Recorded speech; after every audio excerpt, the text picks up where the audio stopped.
Students, we all know how important plants are. We can't imagine our lives without plants.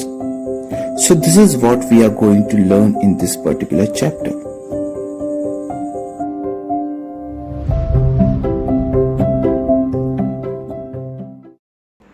So, students, today we are going to learn first chapter of living science, which is plant increasing the numbers. So what is our aim? Our aim is to identify seed producing plants, then study various stages of germination, conditions necessary for germination, and types of crops. So we are going to learn these things from this chapter. So how are we dependent on plants? Well, plant gives us food. It provides us with wood, fiber, rubber, gum, tea, and coffee. Plant gives us oxygen. Plant helps us to reduce soil erosion. Okay, so these are the things that plant gives us. Okay, so you can imagine how difficult it is to live without plants, because we are dependent on plants for so many things, including food, including oxygen. Okay, all kind of things. For all kind of things we are dependent on plants. Well, new plants from seeds. Talking about this particular topic, why does plant produce seeds? Have you ever imagined? Well, the reason is most of the new plants grow from seeds. Plants produce many seeds, but all of them don't get chance of germination, and seeds that stay alive and get favorable conditions for their growth develop into new plants. So that's why plant produce seeds, and to such an extent. Why it produce so many seeds? Because all of them don't get chance. Only few of them successfully grow into new plants. Well, we'll talk about seeds and its parts. Food for baby plant is stored in seed leaves. Seed of some plants like gram, peas and beans have two seed leaves and are called dicot seeds. And plants like wheat, maize and rice which has only one seed leaf is called as monocot seeds. Okay, so this is an example of dicot seed, and this is an example of monocot seed. Talking about seed germination, development of seed into seedling is called germination. So if someone asks you what is germination, you will tell development of seed into seedling is called germination. And what are the conditions necessary for germination? Let us see. For that, we will continue with the activity. What we have to do is take 4 plates. In plate 1, take dry gram seeds in plate 1 and keep it on a windowsill. Then keep the plate full of seeds in a beaker containing water and keep it in a windowsill. In plate 3, put some seeds soaked on the moist cotton in plate 3 and keep it inside refrigerator. And in plate 4, put some seeds soaked on moist cotton in this plate. Keep it on a windowsill. Keep the cotton moist all the time. So amongst all these plates, we have to observe which of the seeds grow into new plants or seedling. What you will observe is germinating seeds need air to breathe. Water makes seed coat soft, which helps baby plant to break the seed cover. And warmth is also necessary because it is needed for cells of the seed to become active. So obviously plate 4 would get all the favorable condition and they have a more chance of growing into new plants. So what are the stages in germination? First, tiny root comes out of soft moist seed coats. Then should always also slowly come out. Roots grow downward and shoots grow upward towards the sunlight. The seedling thus grows and become a plant.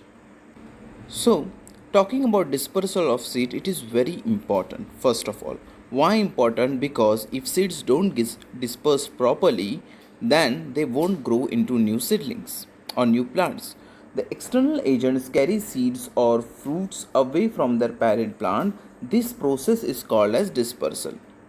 The plants are fixed to ground and cannot move from one place to another like animals for obtaining food. And if all the seeds germinate near plants, they won't survive because they won't get enough sunlight, food, water, and space to grow. Hence, seeds have to be dependent on the external agents. So, what are the agents of dispersal? The dispersal is carried out by wind, water, animal, and also by explosion of fruits. So, these becomes the agents of dispersal.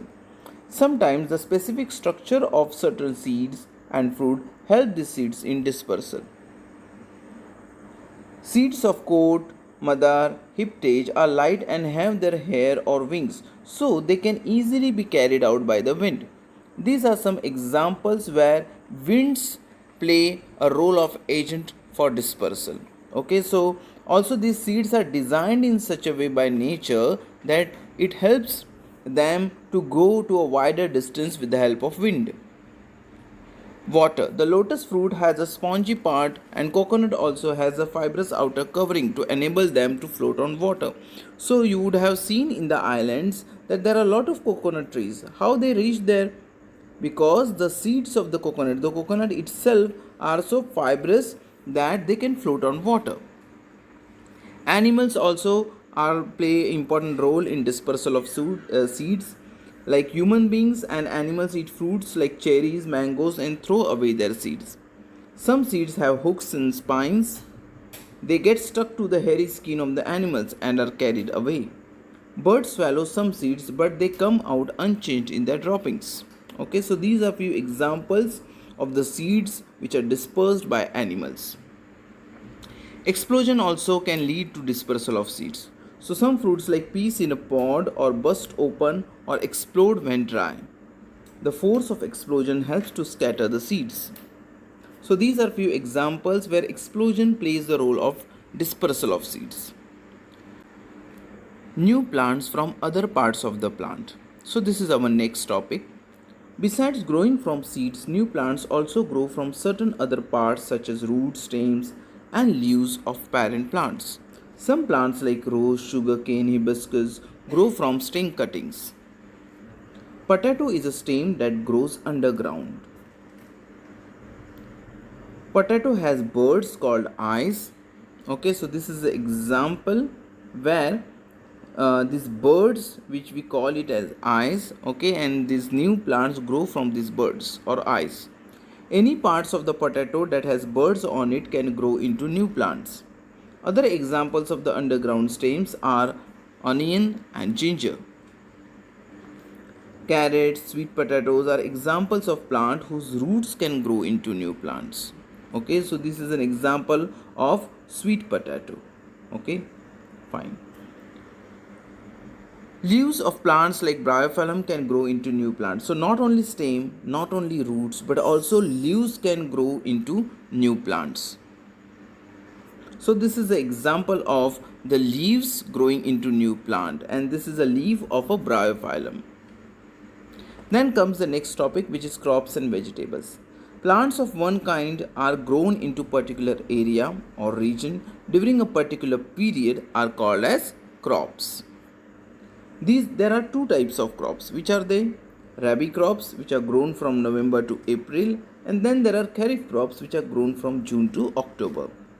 Examples are rabi crops, wheat, gram, these are examples of rabi crops, and rice, maize, jowar, bajra, these are examples of kharif crops. Vegetables like cabbage, cauliflower, radish, bean, pea grow during winters, whereas vegetables like brinjal, pumpkin, gourd grow in summer seasons. So different plants grow in different seasons. Different plants not only grow in different climates or seasons but also require different kinds of soil. For example, rice should grow in a clay soil because it holds plenty of water, while wheat is grown in a sandy and irrigated soils like that of Punjab and Uttar Pradesh. Jowar and bajra are grown in sandy soils of Rajasthan, whereas cotton grow in a black soil of central and western India. Tea plants need moist soil and grow on the slopes of hilly areas like Assam, Nilgiris and Darjeeling. So, in hilly areas we generally found these kind of plants. We generally find tea plants in hilly areas. Why? Because it requires moist soil. Also, coconut trees grow in coastal areas of Konkan region, Goa, and Kerala. Maize grow well in dry soil of plains or hills. Onions and groundnut need well drained and sandy soil. So, you might have witnessed or you might have seen also that different plants require different seasons, different climatic condition, and also along with this they also need different kind of soils. Well, talking about agriculture, plant needs to be grown on a large scale to feed entire population of the country. Especially the populated countries like India and China, they have to depend on the agriculture a lot because the population is high and so the production should also be high. Okay, this practice of growing plants on a large scale is called as agriculture. Then comes the next part, manure. Manure is added to soil to increase the production. So fertilizers are very much necessary for increasing the production. And the examples are urea, superphosphate, ammonium sulfate, and nitrate are added to the soil to increase the yield. However, overuse of chemical fertilizers can be harmful for the soil, and so we must preferably use natural fertilizers if possible. We must use healthy and ripe seeds for sowing, prepare the soil properly, add manure or fertilizers to the soil, and irrigate the soil. And then to protect them, to protect the crops, we have to use insecticides and pesticides also. Talking about insecticide and pesticides, these are the chemicals that are spread on the standing crops. Why? To protect them from the pests. However, too much of pesticides and insecticides can also be harmful to our health. So, preferably here also we should use naturally available insecticides and pesticides. How to protect crops and how to store the seeds properly? Well, we need to protect crop against grazing animals like cows and goats, pests such as locusts, grasshoppers, and caterpillars, and other diseases. Then, bigger animals can be kept away by proper fencing, like cows and goats, they can be kept away by proper fencing. Whereas, after harvesting, grains needs to be protected against moisture also. They have to be kept safe from rats, moles, birds, squirrels, and insects. And so, they must be stored in airtight and sealed containers. So this is how we can protect the crops and seeds and store the seeds. Well, plants like any other living things need love and care. Under favorable conditions, they grow well. A good crop adds to the wealth of the country. So it is very much necessary to take good care of the crops. Well, the last part of this lesson is think green. What do we mean by that?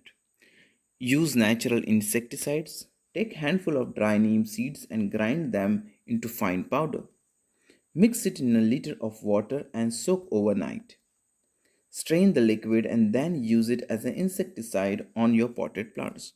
So this is how we can use a natural insecticides using this particular method.